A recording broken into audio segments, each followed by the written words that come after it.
कारण आमचं मागणं आणि संतांचं मागणं याच्यामध्ये फरक आहे.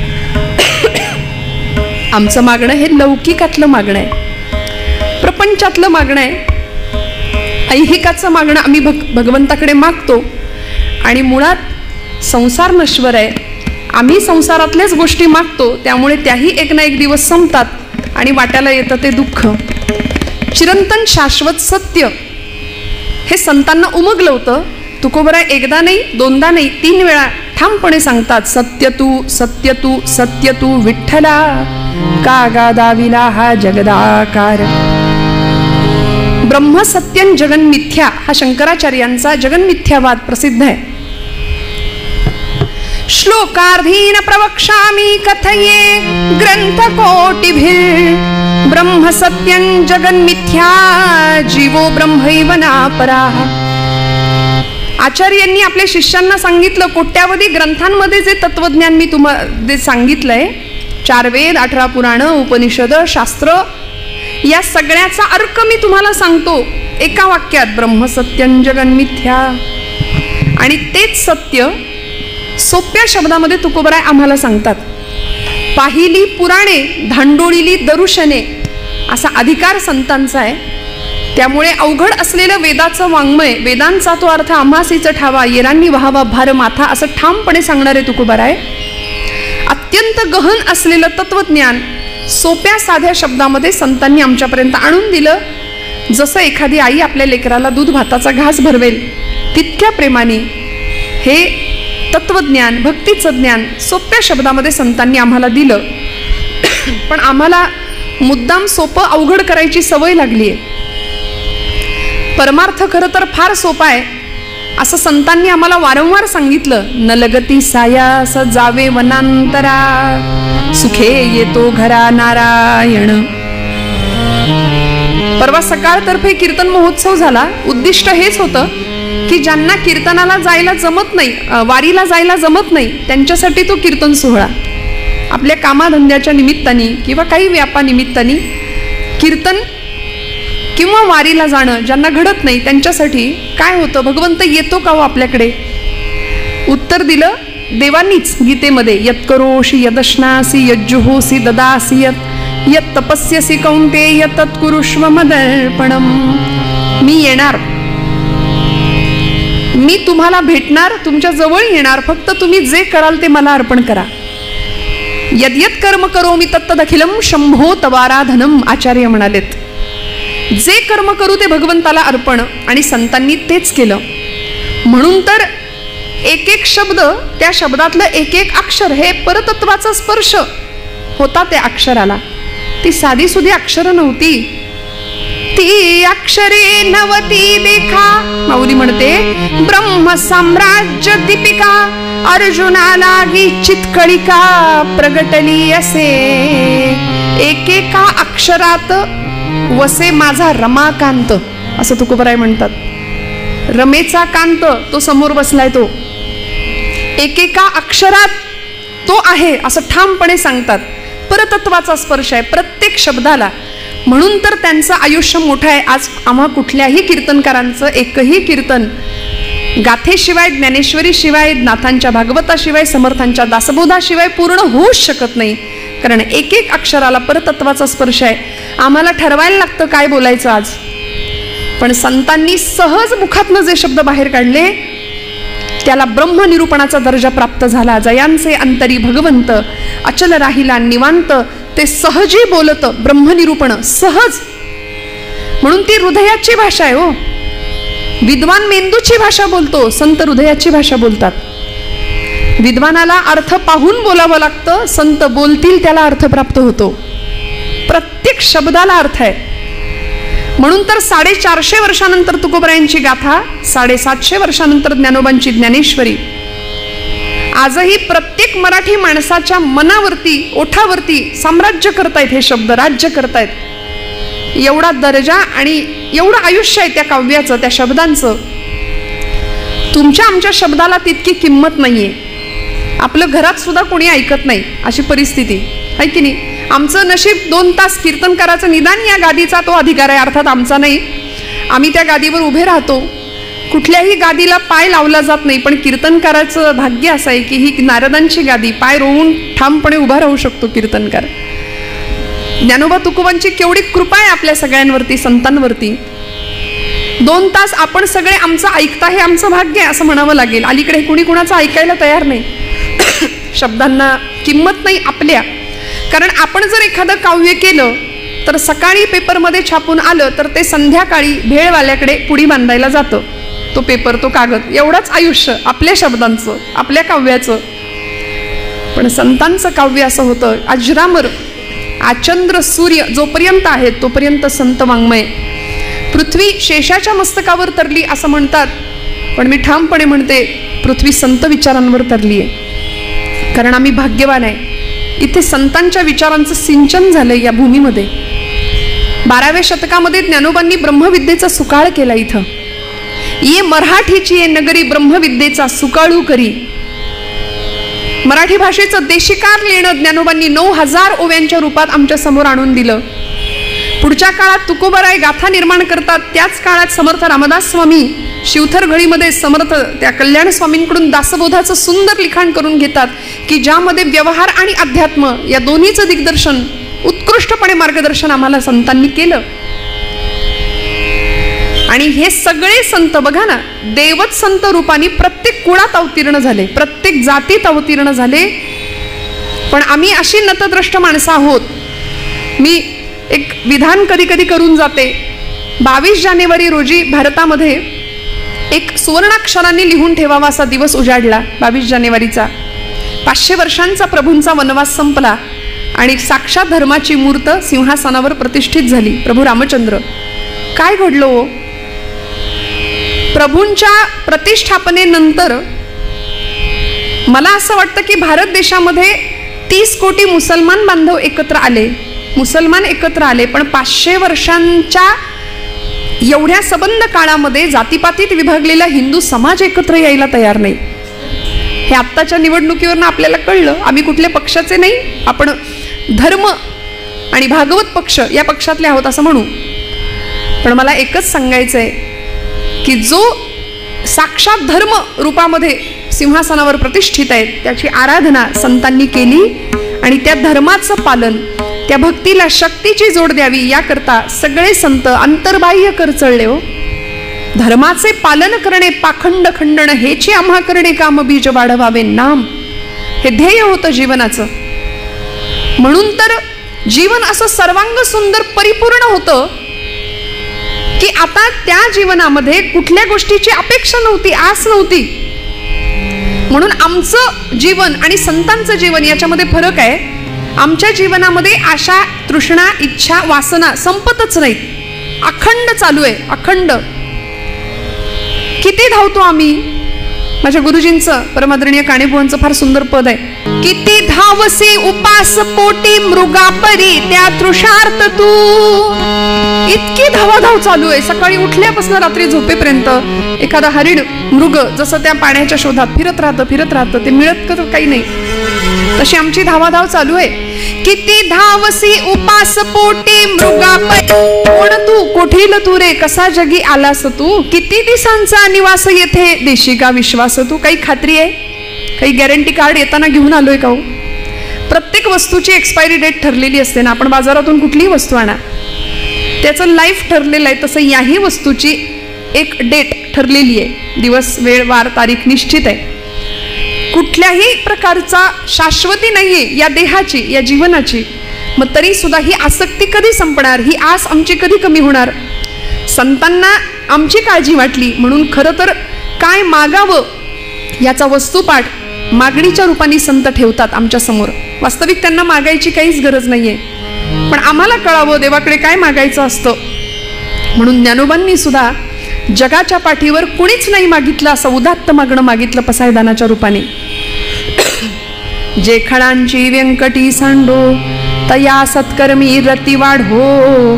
भूता परस्परे पडो मैत्र जीवांचे. देणारा तितक्याच ताकदीचा होता, मागणाराही तेवढ्याच ताकदीचा, असं उदात्त मागणं मागितलं. नामदेवांचं पसायदान प्रसिद्ध आहे. अकल्प आयुष्य व्हावे तया कुळा माझी या सकळा हरीच्या दासा. कल्पनेची बाधा न हो कोणी काळी, ही संत मंडळी सुखी असो. आमचे समर्थ रामदास स्वामी, कल्याण करी रामराया जनहित विवरी, तळमळ तळमळ होतची आहे तुझा तूची सावरी. किती सुंदर मागणं मागितलं. अहो भगवंतच मागे लागला, काहीतरी मागा, काहीतरी मागा, काहीतरी मागा. तुकोबारायांना देव म्हणतात, महाराज काहीतरी मागा. महाराज म्हणतात मी काय मागू तुझ्याकडे, आमची 8 पिढ्यांची परंपरा आहे विठ्ठल भक्तीची. असा स्वाभिमान होता या गोष्टीचा बरं का. भानुदास महाराज, नाथांचे पणजोबा, त्यांच्या चरित्रात असं सांगितलं जातं की भानुदास महाराजांना देव म्हणायचे काहीतरी मागा, काहीतरी मागा. मला देवच मागे लागला, काहीतरी मागा मागा म्हणून. भानुदास महाराजांचं सामर्थ्य भक्तीचं असं होतं, ते म्हणाले देवा मला काही नको, तुलाच काही हवं असेल माझ्याकडून तर माग. याला म्हणायचं भक्त. तुलाच काही हवं असेल तर घे मागून. आपल्याला जमेल का असा ॲटिट्यूड देवाला दाखवायला? नाही ना. भानुदास महाराज म्हणले तुला काही हवं असेल तर माग, आणि देवानी मागितलंय. चरित्रात उल्लेख आहे, भानुदासाचे कुळी महाविष्णूचा अवतार. भानुदासांना स्वतः भगवंत सांगतात की मला तुझ्या कुळात जन्माला येण्याची परवानगी द्या.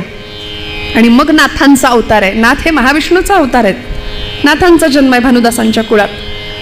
तसं तुकोबारायांच्या मागे लागावं देवांनी. महाराज म्हणले माझ्या वडिलांची मिराशी गा देवा, तुझी चरणसेवा पांडुरंगा. मिरास हा शब्द कॉन्व्हेंटच्या मुलांना कळत नाही. आता आम्ही इतकी इंग्रजीचा आमच्यावर प्रभाव आहे की मिरास हा शब्द, मिरास ॲसेट, संपत्ती, वारसा हक्क या शब्द अर्थाने वापरला जातो बरं का. मिरास आमच्या वाडवडिलांकडून मिळालेला हा वारसा आहे, ही ॲसेट आहे आमची, तुझी चरण सेवा करणं. आणि मी माझ्या पदरचं नाही, गाथेत शब्द आहे तुकोबारायांचा. कारण महाराजांची पिढ्यांची परंपरा अशी दिव्य होती की कुणीच काही मागितलंच नाही देवाकडे, कुणीच काही मागितलं नाही. आपल्या बाबतीत शोधावं लागेल असं माणूस आपल्या पिढ्यांमध्ये किंवा आपल्या बाबतीत की मागत नाही. आम्ही सदैव मागतो. पण तुकोबारायांच्या कुळामध्ये 8 पिढ्यांमध्ये विश्वंभर बाबा त्यांचे 8वे पूर्वज होते. त्यांच्यापासून म्हणजे अगदी तुकोबारायांच्या वडिलांपर्यंत, बोल्लोबांपर्यंत, आई कनकाईपर्यंत कुणीच नाही मागितलं. बोल्लोबा असे महाराजांच्या त्या पंढरपुरामध्ये जायचे, राऊळामध्ये पांडुरंगाच्या समोर उभे राहायचे. आणि चरित्रात वर्णन आहे, अजिबात पदरच्या गोष्टी नाही. महिपत बुवांनी चरित्र लिहिलंय आणि ते सांगतात की बोल्लोबा जर असे गेले ना राऊळात पांडुरंगाच्या समोर, तर पांडुरंग परमात्मा अशी मान खाली घालायचे. आणि रुक्मिणी आई साहेब तिकडून विचारायच्या, अहो मान का खाली घातली? ते म्हणायचे, अगं बघितलं नाही का सावकार दारात आलाय, आणि सावकार दारात आला की कर्जदारांनी मान खालीच घालायची असते. दिवाळखोर नारायण त्याला बहुतांचे ऋण असं म्हटलंय. हा नामाचा सावकार आहे. या लोकांचं माझ्यावर इतकं ऋण आहे. हे कोण म्हणतंय? साक्षात परब्रह्म पांडुरंग परमात्मा. या लोकांचं माझ्यावर इतकं ऋण आहे की यांनी मला काही कधी मागितलंच नाही.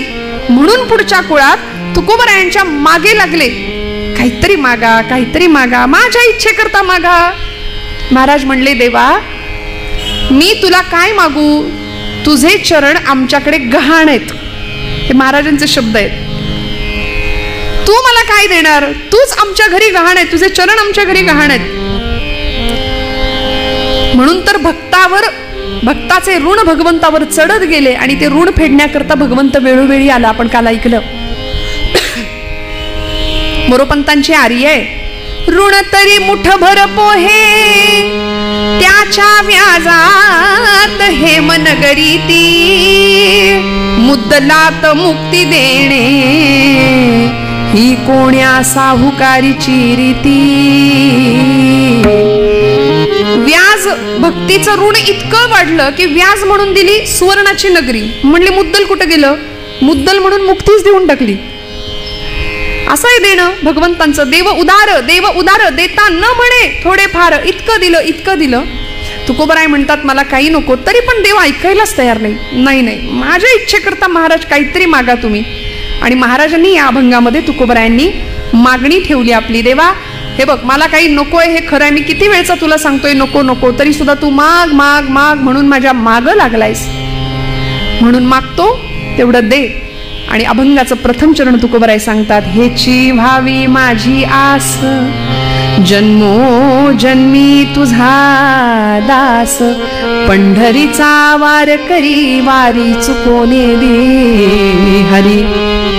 हेची व्हावी माझी आस, जन्मोजन्मी तुझा दास. जन्म जन्मांतरीच्या ठिकाणी जीवाचं शिवात्म्याशी मिलन व्हावं हीच अपेक्षा होती संतांची. वास्तविक जीव हा अपूर्ण आहे, त्याला पूर्णत्वाची ओढ लागली आहे. जीव अपूर्ण आहे आणि पूर्ण काय आहे? पूर्ण ब्रह्म आहे. आम्हाला वेदांनी सांगितलं ना, ओम पूर्णमद पूर्णमिदं पूर्णात् पूर्णमुदच्यते पूर्णस्य पूर्णमादाय पूर्णमेवावशिष्यते. पूर्ण काय आहे? पूर्ण ब्रह्म आहे. आणि त्या ब्रह्माची अनुभूती तुम्हाला मला यावी ही संतांची अपेक्षा आहे. म्हणून तर त्यांना जो आनंद मिळाला तो आपल्याला मिळावा. कारण आपण नश्वर संसारामध्ये प्रपंचामध्ये आनंद शोधतोय हे माहिती होतं त्यांना. म्हणून तर काय मागावं याचा वस्तुपाठ दिला, त्याचीच मागणी केली, ते ब्रह्मच मागितलं. जन्मोजन्मी तुझा दास, दास्य भक्ती मागून घेतली. समर्थांनी दासबोधात दास्य भक्तीसाठी वेगळा समास लिहिला.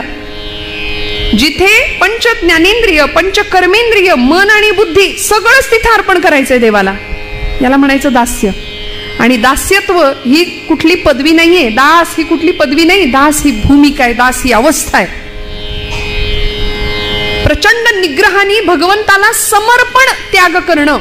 ब्रह्मचैतन्य महाराज म्हणतात, आपण नेहमी ते वाक्य ऐकतो, महाराज म्हणतात देवाला सर्वस्व आपण दिलं पाहिजे. एक वेळ सर्व नाही दिलं तरी चालेल, पण स्व दिला पाहिजे. आम्ही स्व देत नाही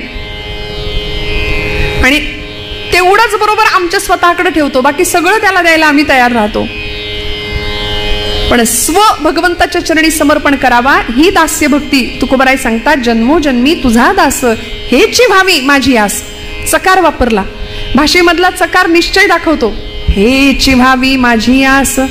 तुकोबारायांनी मागणं मागितलं ना हो, हेची दान देगा देवा तुझा विसरण भावा, तुझा विसरण व्हावा, तुझा विसरण व्हावा. हेची दान देगा देवा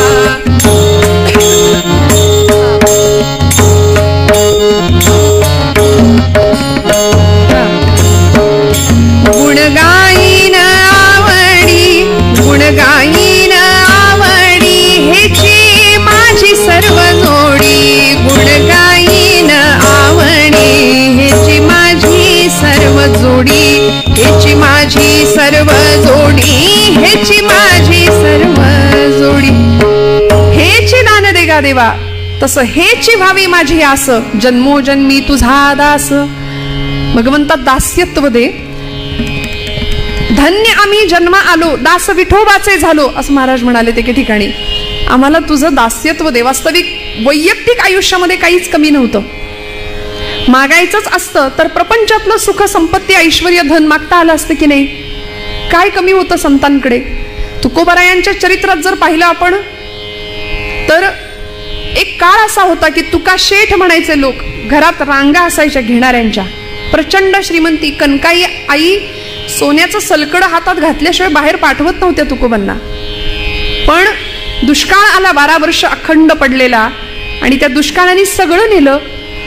महाराज म्हणतात, बरे झाले देवा निघाले दिवाळे, बरी या दुष्काळे पीडा केली. बरं झालं. संसाराचे चटके ज्याला सहन करायला मिळतात ना, तो परमार्थात टिकतो. इकडं सगळं सुख आहे आणि मग इथे येत नाही. खरं सांगू का, एक वाक्य मी सांगून जाईन. वेदना आम्हाला भगवंताकडे नेते.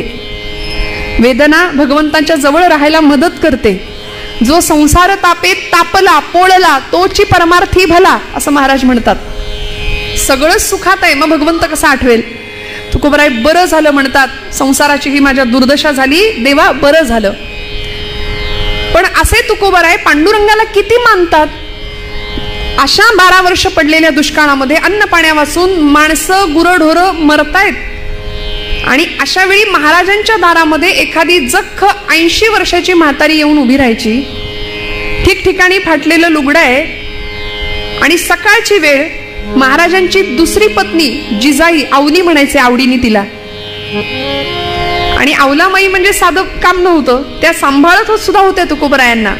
पण माझ्या संसाराचं पार वाटोळ करून टाकलं त्या काळतोंड्यांनी, म्हणून पांडुरंगाशी वैर होतं. नाम अखंड भगवंताचंच मुखात येत होतं त्या निमित्ताने. अवलामाई स्नानाला गेलेत मोरीमध्ये आणि तुकोबरायांच्या घराच्या दारामध्ये ती 80 वर्षाची जख्ख म्हातारी उभी आहे. महाराज तिची ती अवस्था पाहतात आणि पूर्वीचा काळ मोरीमध्ये स्नानाला गेल्यानंतर निर्या केलेलं जे नेसायचं वस्त्र आहे, जी साडी आहे, ती अशी निर्या करून भिंतीवर टाकायची पद्धत. तुकोबरायांनी ते पटकन लुगडं घेतलं आणि ते आजीला देऊन टाकलं आणि त्या आजीला सांगितलं, आता 120च्या स्पीडनी जा, कारण मागणं वादळ येणार आहे, तुझ्या मागून भूकंप येणार आहे. का हो दिलं बर? अवला जिजाई संतापल्या असतील का? जिजाई आईसाहेब संतापल्या असतील का? संतापल्या. का संतापल्या? माझी साडी का दिली म्हणून संतापल्या का? नाही. आता अब्रू कशाने झाकू मी? कारण आता सारखं नसतं. आता कपाट उघडलं की निम्म आपल्या अंगावर पडतं. साड्यांचं कपाट आता उघडलं की आपल्याच अंगावर पडतं की नाही सगळ्या साड्या. तसं नव्हतं हो. एक काठीवर एक अंगावर, प्रचंड दारिद्र्य अशी अवस्था. मी आता अब्रू कशाने झाकू? आणि या प्रसंगात वर्णन केलंय चरित्रकारांनी की इथे पांडुरंग परमात्म्यांनी आपला पितांबर आवलीला लाज झाकायला दिलाय. तुकोबराय म्हणतात, आवले कशाला चिंता करते? नको चिंता करू वस्त्रा या पोटाची, माऊली आमुची पांडुरंग. अगं तो दाता आहे ना, तो देणार आहे ना, तू का काळजी करते? आम्हाला असं वाटतं, अनंत हस्ते कमलावर आले, देता किती घेशील दो कराने, नेईल जेव्हा ती तू क्या कराने, किती रक्षिसी मग दो कराने. नाथांच्या घरची श्रीमंती मी कशाला सांगायला हवी आपल्याला. गिरिजामाई आणि नाथ बाबांच्या घरात वाड्यात सर्व जाती धर्माच्या पंक्ती बसायच्या जेवायला. गोदावरीवरून नाथ रोज स्वतः कावडीने पाणी आणायचे. जिथं परब्रह्म राबलं, 1 नाही 2 नाही 12 वर्ष आपल्याला वाटतं श्रीखंड्या, पण नाही, 36 वर्ष भगवंत राबले. एकदा श्रीखंड्या म्हणून, एकदा गोविंद म्हणून आणि एकदा केशव म्हणून. 36 वर्ष अखंड भगवंत राबले. ऋणातनं मुक्तच होता येत नव्हतं भक्ताच्या. त्या नाथांच्या घरची श्रीमंती, पण तरी सुद्धा मागितलं काय हो देवाकडे? इतकी लौकिकातली प्रचंड श्रीमंती होती, पण लौकिकापेक्षा पारलौकिक मागणं संतांनी मागितलं. आणि आम्हाला ते कळावं की देवाकडे काय मागायचं असतं. नाथांच्या घरच्या श्रीमंतीचं असं वर्णन केलंय की मध्यरात्री नाथांच्या घरी चोर शिरले बरं का, आणि सगळा ऐवज हस्तगत केला एकनाथ महाराजांच्या घरचा आणि निघाले पळून. पळून जाताना नाथांच्या पायाला स्पर्श झाला. नाथ बाबा उठून बसले, तसे हे सगळे घाबरले आणि सगळा ऐवज नाथांच्या समोर ठेवला आणि क्षमा मागितली. पश्चाताप झाला. नाथ बाबा क्षमा करा म्हणाले. आणि ते राजयोगी संत होते, शांतीब्रह्म होते. नाथ महाराज म्हणाले, काळजी करू नका, हे तुम्ही कष्टाने जमा केलंय की नाही ते तुमचं आहे, आता तुम्ही घेऊन जा, याचा मला काही उपयोग नाही, पण इथून पुढे माझ्या भगवंताचं नाम घ्या, तुम्हाला काही कमी पडणार नाही. आणि हे सगळे निघाले. एक चोर त्यांच्यातला कुठे दिसेना. तो स्वयंपाकघरात काहीतरी शोधत होता, भूक लागली म्हणून. माऊली म्हणतो आपण संतांना. गिरिजामाईंनी ओळखलं भूक लागली, सगळ्यांनाच भूक लागली असेल. म्हणाले, पदर खोचला मध्यरात्री 2-2:30 वाजता आणि म्हणाले, आता स्वयंपाक रांधून वाढते, तुम्हाला सगळ्यांना बसा जेवायला. म्हणून चूल पेटवायला घेतली. सरपण बघायला लागले तर सरपण मिळेना, कारण पावसाचे दिवस भिजलं होतं, सगळी लाकडं भिजलेली. सरपण कसंच मिळवायचं आता, चूल पेटवायची कशी? म्हणून वर्णन आहे चरित्रात नाथांच्या. काय श्रीमंतीचं वर्णन कराल? नाथांचा चंदनी पलंग होता, तो मोडला नाथांनी. कडाकड पलंग मोडला, त्याची लाकडं बनवून त्याच्यावर स्वयंपाक रांधला, त्याच्यावर स्वयंपाक शिजवला. आणि जावयाच्या थाटात चोरांना सुद्धा जेव घालणारे शांतीब्रह्म एकनाथ महाराज होते. गिरिजामाई होत्या. आमच्याकडे एखादी चंदनाची वस्तू असेल तर आम्ही किती लोकांना दाखवत सुटतो, चंदनाचा आहे, चंदनाचा आहे. नाथांकडे पलंग चंदनाचा, तो मोडला, चुलीत घातला. एवढी प्रचंड श्रीमंती होती. मला सांगायचं एवढंच आहे की लौकिकातली श्रीमंती संतांकडे होती. समर्थ रामदास स्वामी म्हणतात, प्रपंची असावे सुवर्ण, परमार्थी पंचीकरण. प्रपंच फटका तुटका करणं हे संतांना सुद्धा मान्य नव्हतं. उत्तमच प्रपंच झाला पाहिजे, पण आसक्ती कशाची धरावी? जन्मोजन्मी तुझा दास. आणि हे दास्यत्व सहजासहजी मिळत नाही. जन्मोजन्मी आम्ही बहु पुण्य केले, जन्मोजन्मी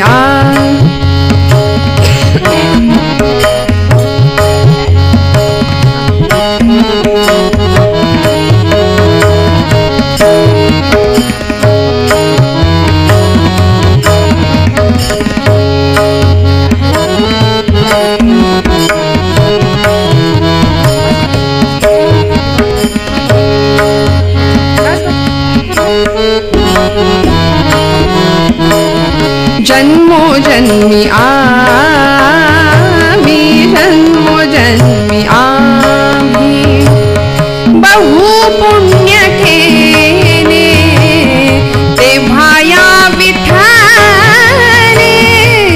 तेव्हा या विठ्ठले कृपा केली, जन्मोजन्मी आम्ही, जन्मोजन्मी आम्ही, जन्मोजन्मी आम्ही. अनंत जन्मीचं पुण्य असावं लागेल, सहस्र जन्मा ओळगी जे एक वेळ मुखासी यावया, तेव्हा भगवंत प्रसन्न होतो, कृपा करतो. मी असं म्हणते आपल्या सगळ्यांचं सुद्धा भाग्य आहे, म्हणून आपली पावलं या मंदिराकडे वळली किंवा वळतात. जन्मोजन्मी आम्ही बहुपुण्य केले, तेव्हा या विठ्ठले कृपा केली. तुकोबराय म्हणतात आम्ही भाग्यवान आहोत देवा, मला खरं तर प्रपंचातलं लौकिकातलं काही नको, द्यायचंच असेल तर हेची व्हावी माझी आस, जन्मोजन्मी तुझा दास, पंढरीचा वार करी, वारी चुकोने दी हरी. त्या पंढरपूर नावाच्या त्या जंबूद्वीपामाजी वसलेल्या त्या गावामध्ये तो तिथला मोकाशी पाटील त्याला म्हटलंय, अभंगेत संतांचे पंढरीचे भूत मोठे, आल्या गेल्या झडपी वाटे. तिथे जाणाऱ्या माणसांवरती तो झडप घालतो, असं ते भूत आहे म्हणाले पंढरीचं. बर दिसायला सावळ आहे, काळ्या आहे ते परब्रह्म, ज्याचा विकारांवर विजय आहे असा तो सावळा, 6 विकारांना ज्यांनी आत वळवलंय असा तो पांडुरंग परमात्मा. काय वर्णन केलं, मृत्युलोकी एक नगरा, त्याचे नाव पंढरपूर.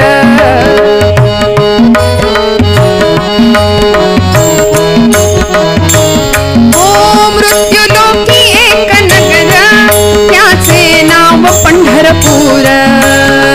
तेथील मोकाशी उभा असे विटेवर, पुंडलिक भक्त राजा शोभे चंद्रभागा तीर. बोलते साधू संता जीवा वाटे हुर हुर, तुम्ही संत माय बापा, तुम्ही संत माय बापा, एवढा उपकार करा. न्यामज तीर्थवारी दाखवा दिनांचा सोयरा, न्यामज तीर्थवारी दाखवा दिनांचा सोयरा. काय बघायचं तिथे पंढरपूरला जाऊन, तिथला तो जो पाटील आहे मोकाशी म्हटलंय त्याला, तो उभा आहे 28 युगांपासनं, ते सावळ परब्रह्म डोळ्यामध्ये बघावं. अजून काय मागितलं, पंढरीचा वार करी, वारी चुकोने दी हरी. संत संग सर्व काळ, अखंड प्रेमाचा कल्लोळ. संतांचा संग मागितला, आणि जो अत्यंत दुर्लभ आहे. जगामध्ये 3 गोष्टी महाकठीण महादुर्लभ आहेत, आचार्यांनी सांगितल्या. दुर्लभम त्रयमेव एतत्, देवानुग्रह हेतुकम, मनुष्यत्वम मुमुक्षुत्वम, महापुरुष संश्रयः. ज्यामध्ये संतांचा संग अतिशय दुर्मिळ आहे, भल्या भल्यांना तो लाभत नाही. तो संत संग भगवंता मला दे, कारण संतांचा संग माझ्या आयुष्यामध्ये फार मोठं परिवर्तन घडवून आणू शकतो, नवे मला जीवनमुक्त अवस्थेला पोहोचवू शकतो. काय करतात संत? संत आम्हाला निस्संग करतात, निर्मोही करतात, निश्चल करतात आणि जीवनमुक्त अवस्थेला नेऊन पोहोचवतात. संतांचा संग मानवी आयुष्यामध्ये किती हितकारक आहे. यासाठी तुकोबराय सुद्धा म्हणाले, ऐसी यांचा संग देई नारायणा, ओलावा वचना जयांचिया. काय आहे लक्षणं संतांची हो, मी पटकन सांगून पुढे जाईन. प्रसिद्ध श्लोक आहे, करवन्नोद्वहते न निंदति परान्, नो भाषते निष्ठुरम, उक्तं केनचिदः प्रियञ्च सहते, क्रोधञ्च नालम्बते, श्रुत्वा काव्यमलक्षणं परकृतं संतिष्ठते, मूकवत् दोषाच्छादयते स्वयं न कुरुते, एतत्सतां लक्षणं पंढरीनाथ. संतांची लक्षणं सांगितली. म्हणाले ज्यांचा संग करायचंय ती ओळखायची कशी माणसं, काहीतरी क्रायटेरिया असेल ना. गळ्यात माळ, रुद्राक्षांच्या माळा, भस्माचे पट्टे ओढले म्हणजे संत झाले का? नाही. संन्याशाचे सोंग संपादिता चांग, परिवैराग्याचे अंग आणिता नये असं म्हटले. वरवर बाह्यांगाला आम्ही बऱ्याचदा भूलतो, फसतो, पण खरं संतांचं अंतःकरण आम्हाला ओळखता यावं. समर्थ मनोबोधात म्हणतात, नव्हे चेटकी चाळकू द्रव्य भोंदू, नव्हे निंदकू मत्सरू भक्ती मंदू, नव्हे उन्मत्तू वेसनी संगबाधू, जगी ज्ञानिया तोची साधू अगाधू. कसा ओळखायचा संत साधू? गर्वन्नोद्वहते. पहिली गोष्ट, गर्व नाही. संतांकडे कधीच गर्व नाही. मला असं परवाच एक विधान व्हॉट्सअपवर सांगायला काय हरकत आहे, वाचायला मिळालं. व्हॉट्सअप नावाचं विद्यापीठ पण कधी कधी फार चांगलं असतं, नाही का? कधी चांगले विचार ऐकायला वाचायला मिळतात. असं वाक्य आलं, म्हणाले काही माणसं लाखात एक असतात, काही माणसं लाखात एक असतात, काहींकडे लाखो असतात पण ती माणसात नसतात. त्यामुळे ऐहिक संपत्तीतच आम्ही इतके रमतो, संतांकडून काय घ्यायचो? किती कळवळ आहे जीवना परिस्थितीविषयीचा, समाजाविषयीचा. कुठल्याही परिस्थितीचा गर्व नाही. गर्वन्नोद्वहते न निंदती परान. दुसऱ्याची निंदा ज्याच्या चित्ताला सुद्धा शिवत नाही. आमच्या बाबतीमध्ये सकाळी उठल्यापासून रात्री झोपेपर्यंत आपण आपलंच आत्मपरीक्षण करावं की आम्ही आमची वाणी अनेकांची निंदा करण्यामध्ये किती दूषित करतो.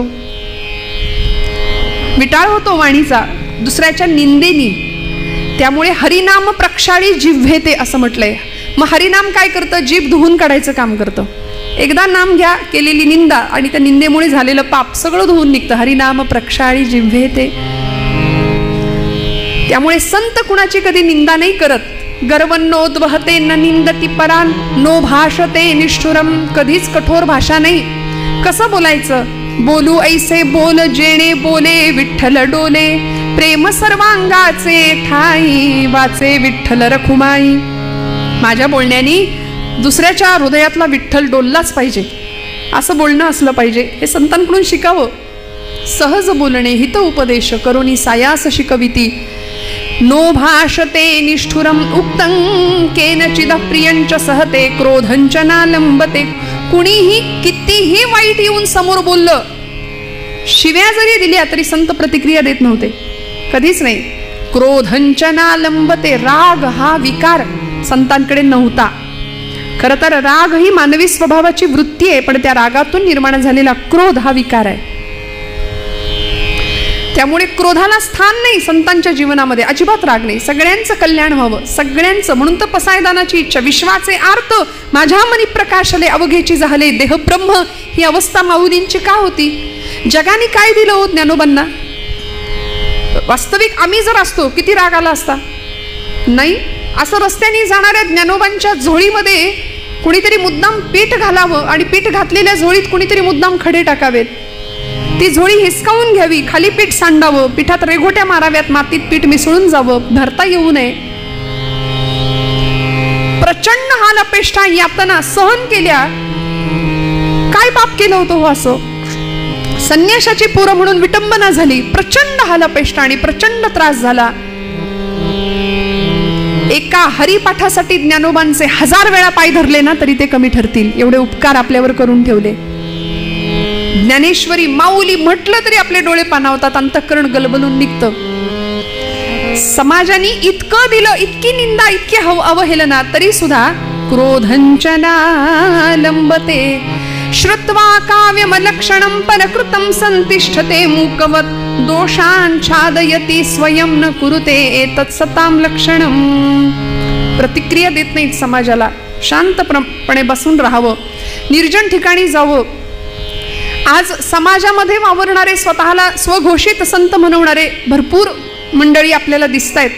मी गमतीने असं म्हणते, गळ्यामध्ये माळ असते, माळेला मणी 108 असतात, काहींकडे तेवढ्या खोड्या सुद्धा असतात. वर्तन तसं नाही. गळ्यात माळ असली की माळेबरोबर पथ्य आलं. गळा माळ शोभे आत्मरूप शांती. पथ्य आहे पहिलं. जेणे विठ्ठल मात्रा घ्यावी तेणे पथ्य सांभाळावी.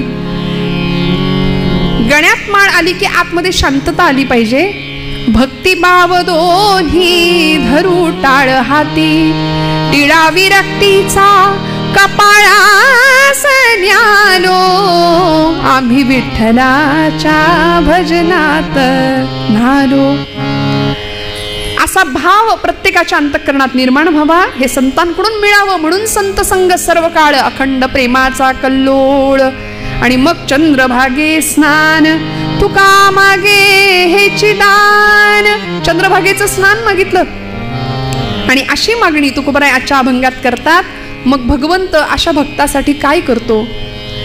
पंढरपूरला जरी नाही गेलं तरी सुद्धा भगवंत किती कृपा करू शकतो एखाद्या भक्तावरती की ज्याची एकच आस आहे, जन्मोजन्मी तुझा दास. त्या भक्तासाठी काय करतो उत्तर रंगामध्ये बघूया. पंढरपूरमध्ये सगळ्या संतांची मांदियाळी जमली आहे बरं. आषाढी एकादशीचा दिवस जवळ येऊन ठेपलाय. 15-20 दिवसांपासून अखंड चालणारे वारकरी, दिंड्या पताकांचा भार, सगळे वैष्णव नाचत नाचत नाचत भगवंताचं भजन करत करत करत पंढरीच्या दिशेने वाटचाल सुरू आहे. आणि पंढरपुरातला सोहळा काय, त्या पंढरीचं वर्णन करावं. नामदेव महाराज म्हणतात आधी पंढरपूर आहे आणि मग वैकुंठ नगरी आहे. आणि पंढरपुरामध्ये असं आहे, आपल्या सगळ्यांना माहिती आहे, भगवंत आणि आईसाहेब रुक्मिणी माता एकत्र नाही, एका खोलीत, नाही का. पलीकडून आईसाहेबांनी हळूच पांडुरंग परमात्म्याला, आपल्या पतिदेवांना विचारलं, का हो एवढा सगळा लाखोंचा समुदाय येतोय तुमच्याकडे, या सगळ्या पंढरपूरच्या या आषाढीच्या गर्दीमध्ये, या यात्रेमध्ये सगळे हौशे गौशे नवशे, नाही का, सगळे असतात. मग सगळ्यांना तुम्ही वैकुंठाला पोहोचवणार का? वैकुंठाची गती सगळ्यांना मिळणार का? केवढं ट्रॅफिक जाम होईल तिथे, किती गर्दी होईल, एवढी सगळी मंडळी तिथे वैकुंठात मावणार का, बसणार का, सगळ्यांना वैकुंठ प्राप्त होणार का? असं कोणी विचारलं? रुक्मिणी आईने विचारलं भगवंतांना. भगवंत हसले, म्हणाले, रुक्मिणी तुला कोणी सांगितलं पंढरपूरला आला म्हणजेच वैकुंठाला प्राप्त झाला किंवा तो त्यांनी मला प्राप्त केलं? असं नाही. मीच भगवद्गीतेत सांगितलं, यत करोशी यदश्नासी यज्जुहोसी ददासी यत यत तपस्यसी कौंते यतत कुरुष्व मदर्पणम. तू जे जे कर्म करशील ते मला अर्पण करण्याच्या भावनेने कर, मी तुझ्या जवळ आहे. ठाईच बैसोनी करा एक चित्त, आवडी अनंत आळवावा. मी त्या भक्ताजवळ पोहोचतो. प्रत्येकालाच पंढरपूरला येता येतं असं नाही.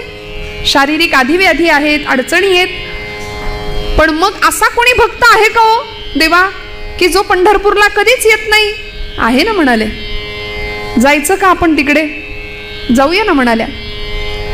आणि भगवंत म्हणाले, मी त्या भक्ताचं तुला दर्शन घडवतो रुक्मिणी, चल. फार लांब नाही जावं लागणार. पंढरपूर पासून जवळच असलेल्या एका गावामध्ये भगवंत आईसाहेबांना घेऊन आले आणि कानावर शब्द पडले, कांदा मुळा भाजी, कांदा मुळा भाजी, कांदा मुळा भाजी, कांदा मुळा भाजी, कांदा मुळा भाजी.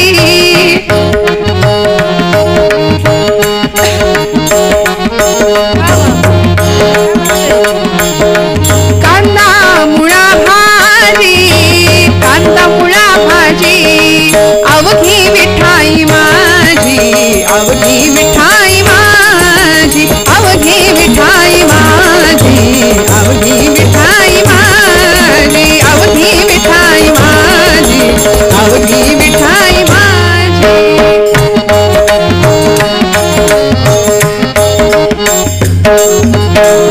लसूण मिरची कोथिंबिरी, लसूण मिरची कोथिंबिरी, अवघा झाला माझा हरी, अवघा झाला माझा हरी.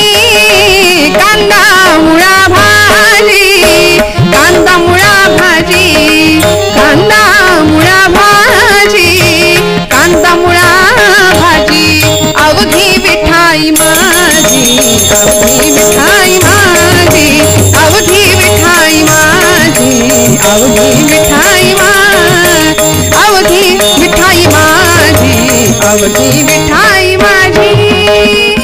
सावत्याने केला मळा, विठ्ठला पायी रोविला गळा. कांदा मुळा भाजी, कांदा मुळा भाजी. हा आवाज ऐकला, कुठे आले होते हो? पंढरपूर पासूनचं असलेलं गाव आमच्या जुन्या कीर्तनकारांनी साखी वृत्तामध्ये वर्णन केलं. अरण गावचा भक्त सावता. गावाचं नाव अरण भेंडी, पंढरपुरापासून जवळ असलेलं गाव. आणि त्या गावचा सावता माळी नावाचा भगवंतांचा भक्त सावतोबा. जातीनी माळी आहे. मी म्हटलं ना, भगवंतांनी प्रत्येक कुळात प्रत्येक जातीत जन्म घेतले, पण दुर्दैव आमचा, आम्ही संतांना जातीत वाटलं. संत वाटून घेतले, हे आमचे ते तुमचे. संतांना आम्ही जातीत वाटलं, आम्ही मातीत जाणार एवढं नक्की. काय सावतोबांचा अधिकार होता? अरण गावचा भक्त सावता. अरण गावचा भक्त सावता. माळी धन्य झाला हो. माळी धन्य झाला जयाने वनमाळी मोहिला. जयाने वनमाळी मोहिला हो. वनमाळी मोहिला. जयाने वनमाळी मोहिला. या अरणगावचे भक्त सावतोबा पांडुरंगाचे निष्ठावंत भक्त आहेत. भगवंत आईसाहेब रुक्मिणी आईंना घेऊन आलेत, बांधावर उभे राहिले त्या मळ्याच्या, आणि समोरचं दृश्य दाखवलं. ते बघतो, डोईला फेटा बांधलाय, धोतर आहे, करवती काठी, अंगरखा घातलाय, शेतामध्ये काम करतोय, मळा राखणी करतोय. प्रत्येक रोपट विठ्ठल समजून जगवतोय, विठ्ठल स्वरूपात बघतोय. प्रत्येक कार्यामध्ये तो मला पाहतो. आणि हा माझा भक्त कधीच पंढरपूरला आला नाही ना, तरी तो मला प्रिय आहे. रुक्मिणी आईंनी पाहावं, आणि समोरचं दृश्य दिसलं. माध्यान्नीची वेळ. सावतोबांची पत्नी सावित्रीबाई डोक्यावर भोजन घेऊन पाठीमध्ये करवती काठी, त्या इरकली काठाचं लुगडं सोलापूर पद्धतीचं, सोलापूर साईडला मिळतात नाही का, तशा सुंदर ती खानदानी लुगडं असं नेसलेल्या त्या सावित्रीबाई. डोक्यावर पदर आहे, शालीनता, कपाळावर रुपया एवढं कुंकू. आता रुपयाचं अवमूल्यन झालं, त्यामुळे कुंकू गेलं. आणि पूर्वीच्या महिला किंवा आपण वारीमध्ये सुद्धा अशा काही महिला पाहतो की अगदी रुपया एवढं कुंकू कपाळाला, असं सुंदर. फार अलंकार नाही हो, गळ्यामध्ये एकच सौभाग्याचा अलंकार.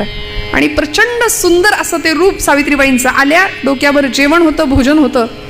ती पाटी भोजनाची खाली ठेवली आणि सावतोबांना सांगितलं, कारभारी ऊन बरीच डोक्यावर आले, ती बैलासनी मोकळं करा, त्यांना चारा पाणी घाला आणि बसा बरं जेवायला.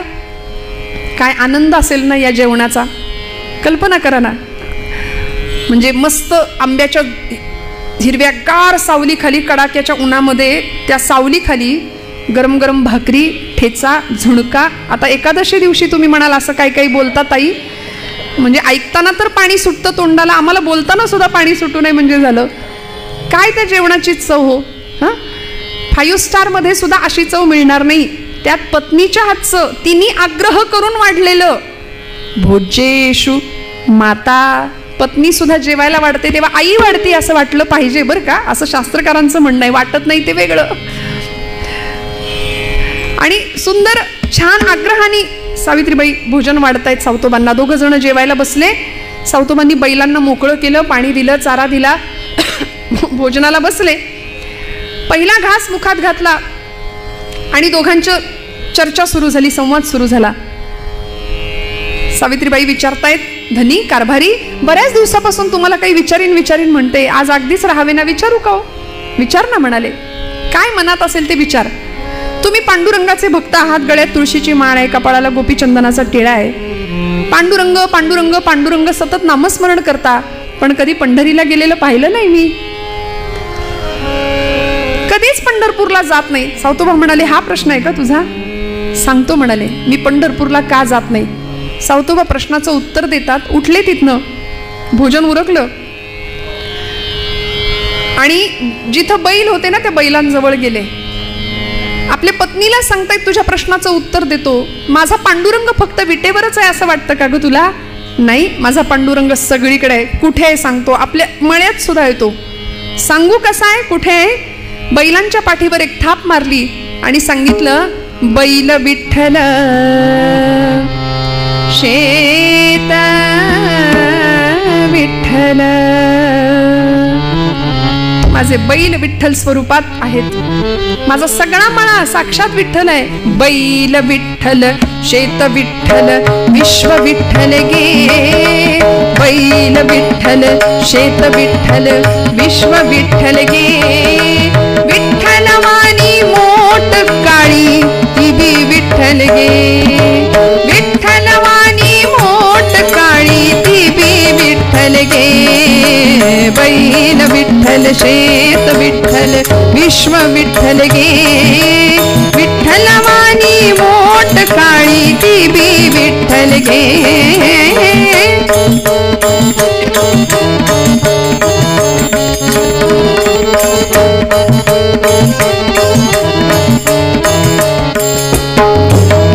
पोपट राघू मोर मैना चिमणी विठ्ठल गे. चिमणी वाणी नागू माझी ती बी विठ्ठल गे. वृक्ष विठ्ठल, वापी विठ्ठल, वेली विठ्ठल गे. वेली वाणी सखये माझी तू बी विठ्ठल गे. बैल विठ्ठल, शेत विठ्ठल, विश्व विठ्ठल गे. विठ्ठल वाणी मोठ काळी देवी विठ्ठल गे. विठ्ठल वाणी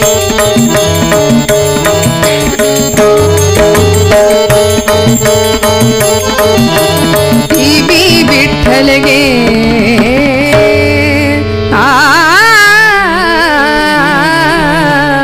सगळं विठ्ठल स्वरूप आहे. सर्व चराचर सूर्य चंद्र गे. गमते विठ्ठल गे. विठ्ठलाचा दास सावत्या त्यो बी विठ्ठल गे. सगळं विठ्ठल. अगं तू एखाद्या वृक्षाच्या आधाराने जशी वाढणारी वेल असते तशी प्रपंचामध्ये माझ्यासोबत तू आहेस. तू सुद्धा विठ्ठल स्वरूप आहे. आपली नांगिता 8 वर्षाची ती सुद्धा विठ्ठल स्वरूप आहे. सगळ्या चराचरामध्ये एको देव हा सर्व भूतेषु गूढ हा सर्व व्यापी सर्व भूतांतरात्मा. हे उपनिषदांचं तत्वज्ञान सावतोबा सोप्या शब्दात आपल्या पत्नीला सांगतायत. सर्वभूती परमात्म तत्व आहे हे पत्नीला कळालं. आणि एवढं सांगत असताना तेवढ्यात त्यांच्या कमरेला अशी मिठी मारली मागून. 8 वर्षाची त्यांची नांगिता, नागू नावाची मुलगी धावत आली. म्हणाली, बाबा बाबा, आमच्या शेजारच्या मळ्यातल्या माझ्या सगळ्या मैत्रिणी आता आषाढीला पंढरपूरला चालल्यात. बाबा आपण पण जाऊया ना पंढरीला. आता पत्नीला सांगितलेलं तत्वज्ञान या मुलीला कसं कळणार. म्हणून तिच्या भाषेत सावतोबा सांगतात, नागू अगं वेडे, आपण पंढरपूरला जात नाही ग. बाबा का नाही जातो. आपण जात नाही कारण हा जो मळा आपण राखतो की नाही हा मळा पांडुरंगाचा आहे. काय सुंदर शिकवावं. कुळी कन्या पुत्र होती जे सात्विक तयांचा हरिख वाटे देवा. काय संस्कार असावेत. आपण सगळं जमवतो, इतकं जमवतो, पण हे सगळं त्याचं आहे हे आपल्याला कधी कळणार. हा सगळा मळा पांडुरंगाचा आहे हे सावतोबा नागूला सांगतायत. आपण त्याचं कुळ म्हणून काम करतो. सावतोबांना नागू हुशार होती. ती म्हणाली, बाबा कुळ म्हणून काम करतो तर मग आपला मालक झाला तो. हो आपला मालक आहे तो. तसा तर तो जगाचा मालक आहे. मग येत नाही कधी खंडणी वसूल करायला. वाटा मागायला, हिस्सा मागायला आलं पाहिजे ना त्यांनी. आता प्रश्न पडला सावतोबांना. सावतोबा म्हणाले, नागू येईल बरं का, पांडुरंग येईल. तू बोलाव. तू बोलावलंस की तो येईल. सावतोबांच्या मुखातनं साक्षात परमात्मा बोलून गेला. तू बोलाव, भगवंत येईल. त्या 8 वर्षाच्या लेकरांनी मनावर घेतलं बरं का. त्या 8 वर्षाच्या लेकरांनी तेवढंच मनावर घेतलं आणि ठरवलं पांडुरंग मळ्यात आला पाहिजे. पांडुरंग मळ्यात आला पाहिजे. म्हणून पट पट पट पट परकर पोलक्यातली ती मुलगी परकराच्या ओच्यामध्ये पटापट भाजीच्या पेंड्या बनवून अशा घेतल्या आणि दिंड्या निघाल्या होत्या पंढरीच्या दिशेने.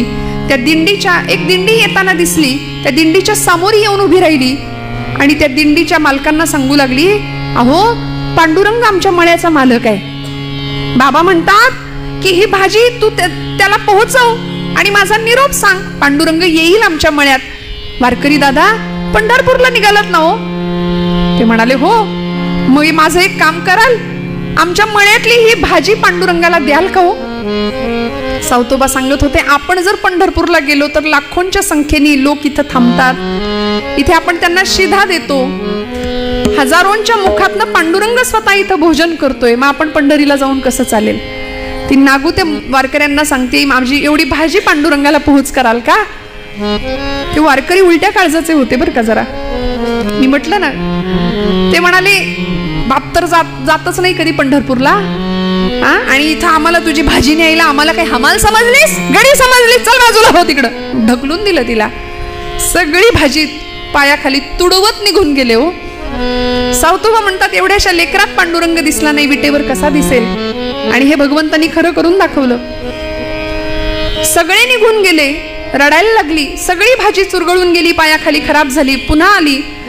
बाबांना सांगते, बाबा भाजी खराब झाली. सावतोबा म्हणतात, काळजी करू नको, पुन्हा घे, पुन्हा उभी राहा आणि पांडुरंगाला भाजी पोहोच होते का बघ.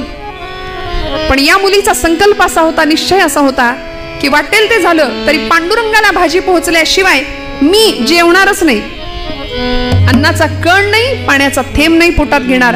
हा 8 वर्षाच्या लेकराचा संकल्प आहे श्रोते हो. 8 वर्षाच्या लेकराचा संकल्प.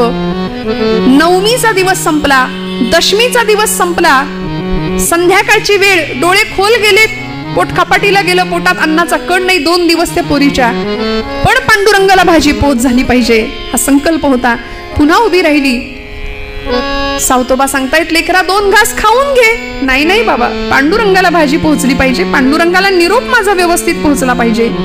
तिची ती अवस्था पाहिली. सावतोबा पांडुरंगाला अर्जव करतात, भगवंता तू माझ्या शब्दात मुखातून बोललास ना, तुझी श्रोता वक्ता ज्ञानासी अंजन सर्व होणे जाणे तुझी हे हाती, आता तू बघ काय ते. आणि मग मात्र सहृदय दयागण भगवंताला सहन नाही झालं, वीट सोडावी लागली. आणि नुसते नाही, वारकऱ्याच्या वेशामध्ये दिंडी मालक बनून गळ्यामध्ये मृदंग वीणा घेऊन भगवंत 10 दिशाच्या दिक्पालांना वारकरी बनवलं. आणि भगवंत स्वतः दिंडी प्रमुख म्हणून समोरनं दिंडी घेऊन आले. जय विठ्ठल जय हरी विठ्ठल जय विठ्ठल बोल. चंद्रभागे तीरी करताल करी झाला वारकरी.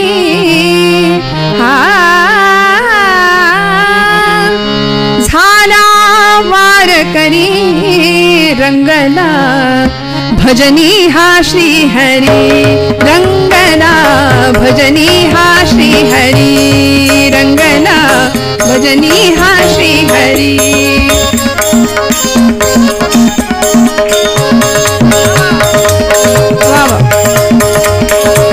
रंगला भजनी हा श्री हरी. जय विठ्ठल जय हरी विठ्ठल जय.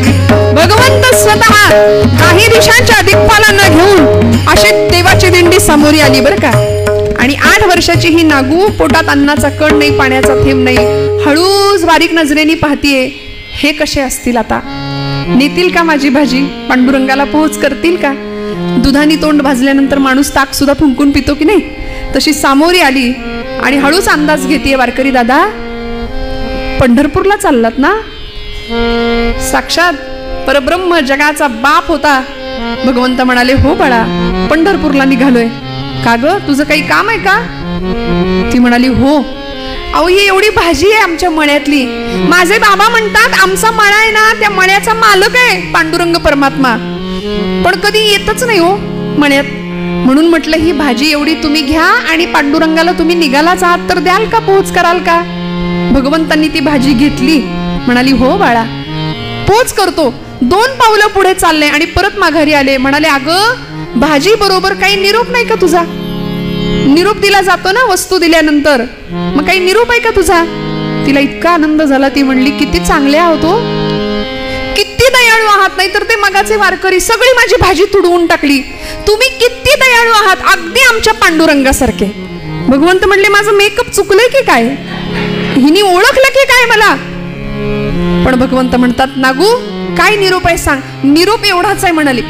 दादा, निरोप असा सांगा आमच्या पांडुरंगाला की तुझा मळा आहे की नाही, तू मालक आहेस की नाही, मग आलं पाहिजे की नाही कधीतरी. अरे आम्ही तुझा मळा नीट सांभाळतो की नाही ते बघायला तरी ये. आणि सांगा, एकटा येऊ नको, आई रुक्मिणीला घेऊन ये. मी त्यांना काही काम नाही पडू द्यायची. बाबांना सांगून एक छोटीशी झोपडी बांधायला देईन आणि रोज जाईजुईचा मोगऱ्याचा गजरा सुद्धा करून देईन रुक्मिणी आईला. सांगाल का एवढा निरोप? भगवंतांनी तिचा भाव पाहिला. निघाले पुढे. सांगितलं तुझा निरोप व्यवस्थित पोहोचवेन, पांडुरंगाला काळजी करू नको नागू, खाऊन घे काहीतरी, पण नाही, पांडुरंग आल्याशिवाय जेवायचं नाही. एकादशीचा दिवस उजाडला.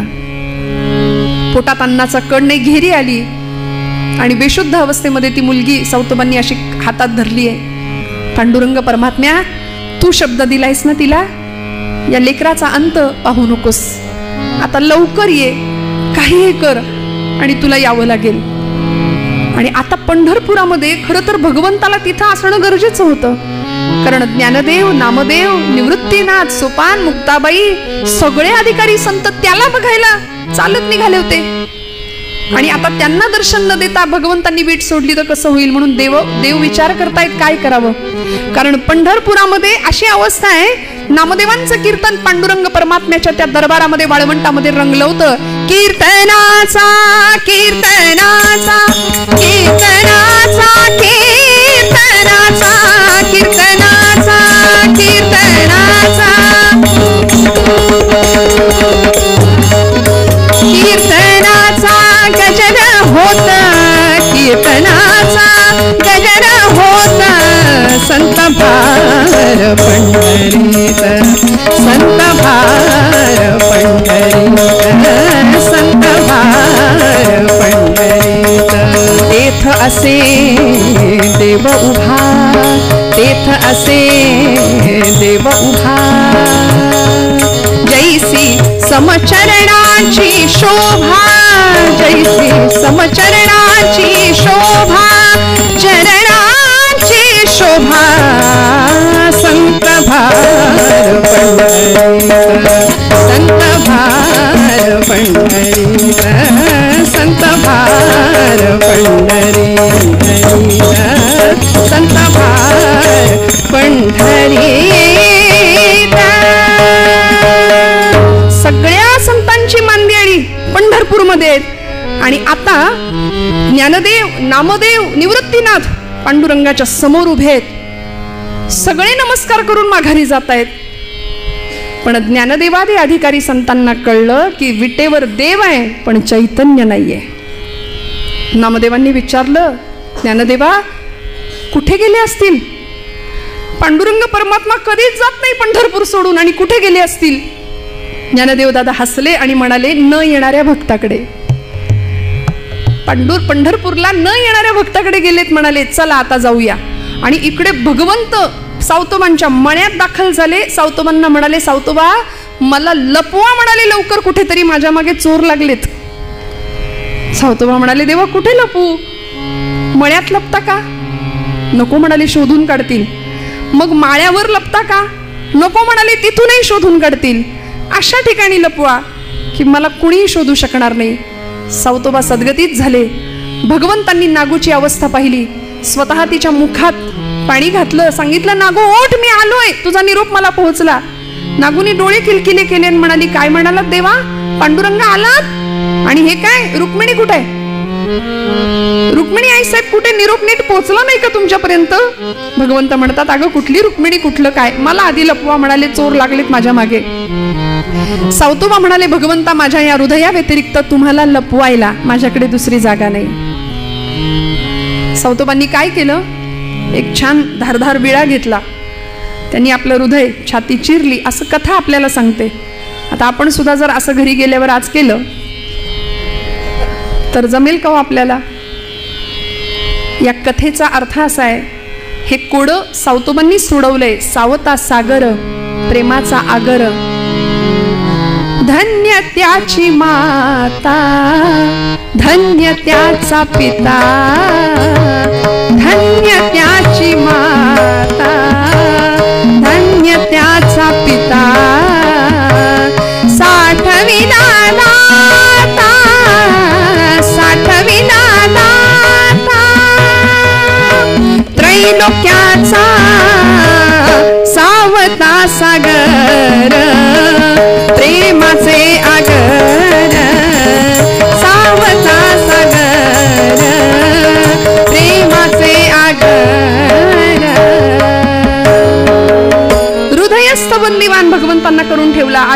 हृदय कसं असावं लागेल? तुका म्हणे भरिला देह भरिला विठ्ठले, काम क्रोधे केले घर रीते. षडविकारांनी भरलेलं जे हृदय आहे ते रिकामं करावं लागेल आणि मग त्या भाडेकरूंना हकलवल्यानंतर देव आमच्या हृदयात येऊन बसेल. अशा हृदयामध्ये सावतोबा त्याला बसवतात. जनाबाईंनी सुद्धा हे कोडं सोडवलंय, हृदय बंदीखाना केला, आता विठ्ठल कोंडीला.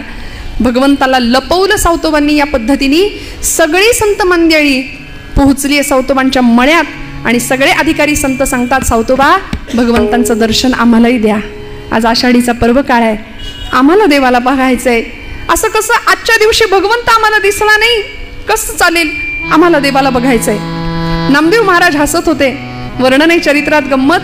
नामदेव महाराज म्हणतात, सावतोबा तुम्ही माळी आहात, बागकाम उत्तम कराल, मळा उत्तम फुलवाल, पण म्हणाले शिवणकामातली चूक माझ्या लक्षात आलीये. ते नीट लपवलं नाही, थोडंसं भगवंतांचा तो शेला बाहेर राहिलाय म्हणाले. अशी कथा सांगितली जाते. हिरवा शेला भगवंतांचा आणि तो शेला म्हणजे हिरवागार मळा होता भगवंत सावतोबांचा. असा सर्व व्यापी असलेला परमात्मा तत्व हृदयस्थ बंदिवान करून ठेवलं आणि मग दर्शन दिलं सगळ्यांसाठी. भगवंतांनी कसा उभा राहिला हो?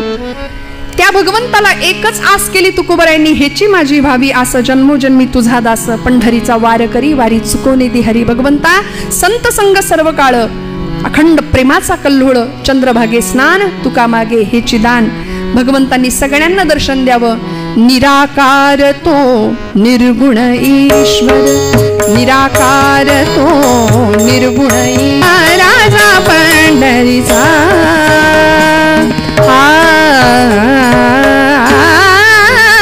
हेची व्हावी माझी आस, हेची व्हावी माझी आस.